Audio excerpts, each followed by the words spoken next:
오늘 오전 7시 52분 북한이 평양시 순안 일대에서 탄도미사일 한 발을 쐈습니다. 우리 입장에서는 야 분위기 파악 못하고 북한이 역행한다라고 하지만 북한 입장에서는 분위기 제대로 탔다 이렇게 판단한 거예요. 자, 미국과 세계 관심이 우크라이나에 집중된 이 시점 혼란을 더욱더 극대화하는 게 북한으로는 최적기의 타이밍이죠.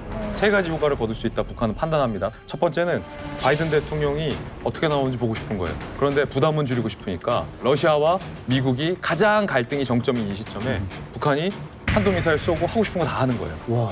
경제 제재는 받지 않으면서 우리가 하고 싶은 걸 다 할 수 있다는 도발의 의미를 달성할 수 있죠. 두 번째, 러시아 푸틴을 간접적으로 지원하는 효과가 있습니다. 러시아는 지금 우크라이나와 전쟁을 하는 게 아니라 미국과 전쟁을 하고 있다고 생각을 하고 있어요. 아까 중국이 외교부 입장을 통해서 유엔 안보리 결의안 기권 표시했잖아요. 근데 북한은 중국보다 더 나갔어요. 반대를 표시했어요. 그럼 러시아 푸틴 입장에서는 얼마나 고맙겠어요. 야, 중국보다 북한이 더 고맙네. 나중에 중국이 북한 지원해 주는 것보다 내가 북한 더 챙겨야지. 이런 생각할 수도 있겠죠. 세 번째는 미묘하게 우리나라 대선과 일정이 겹쳤습니다. 냉정하게 말하면 북한은 1번이 되든 2번이 되든 아무 관심 없어요.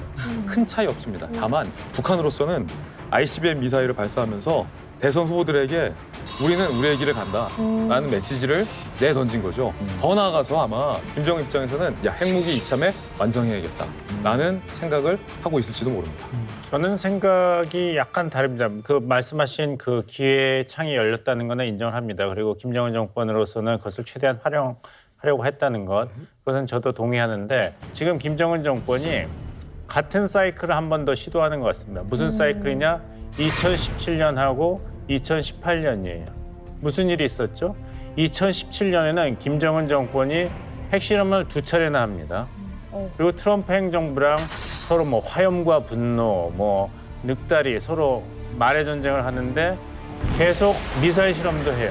14차례나 2017년에 합니다. 그다음에 어떻게 했어요? 한반도에서 전쟁의 구름, 위기감이 있으니까 2018년 1월 1일에 자세를 확 바꿉니다.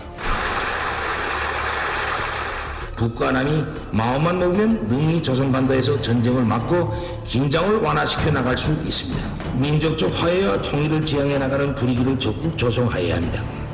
북남 관계 개선은 당국만이 아니라 누구나가 바라는 초미의 관심사이며 온 민족이 힘을 합쳐 풀어나가야 할 중대사입니다.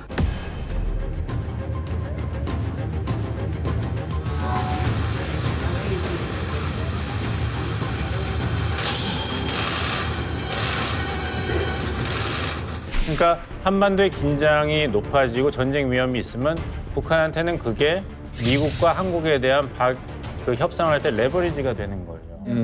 전쟁을 원하지는 않을 테니까. 그래서 2017년과 똑같이 2022년 동안은 계속 도발하고 군사력 강화하고 ICBM 테스트도 하고 핵실험도 해서 최고로 긴장을 높인 다음에 갑자기 180도 선회를 해서 2023년 1월 1일에 신년사를 발표하면서 새로운 대한민국 정부에 대해서 정상회담 한번 하자. 평화를 논의하는 게 뭐가 잘못되는가. 기회를 놓치지 말아라. 그러니까 제가 볼 때는 이것은 2023년을 준비하는 게 아닌가. 그것이 저의 생각입니다.